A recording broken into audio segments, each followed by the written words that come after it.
চাকরির পেছনে না ছুটে কি নিজে কিছু করতে চান? অল্প পুঁজিতে লাভজনক কোনো ব্যবসার কথা ভাবছেন?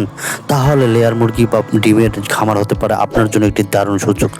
অনেকেই মনে করেন লেয়ার খামার করতে লাখ লাখ টাকার প্রয়োজন, কিন্তু সঠিক পরিকল্পনা আর কিছু টেকনিক জানলে খুব কম টাকাতেই আপনি এই ব্যবসা শুরু করতে পারবেন।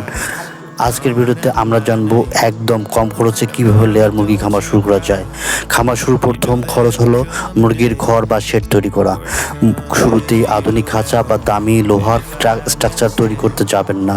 আমাদের দেশে বাঁশ, কাঠ, ছন, সাধারণত টিন দিয়ে খুব কম খরচে চমৎকার ঘর তৈরি করা সম্ভব। একে বলা হয় ডিপ লিটার পদ্ধতি।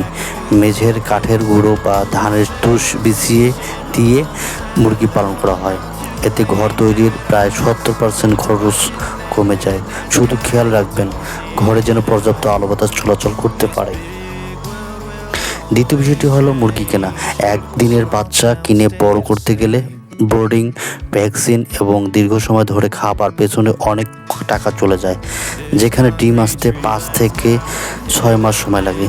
নতুন এবং কম পুঁজিপতি উদ্যোক্তাদের জন্য বুদ্ধিমানের কাজ হলো 16 থেকে 18 সপ্তাহের রেডি পার্ট বা পয়েন্ট অফ লে মুরগি কেনা। এই মুরগিগুলো কেনার মাত্র 2 থেকে 3 সপ্তাহের মধ্যেই ডিম দেওয়া শুরু করে, ফলে আপনার খাবারে ক্যাশ ফ্লো আর আয় দ্রুত চলে আসে।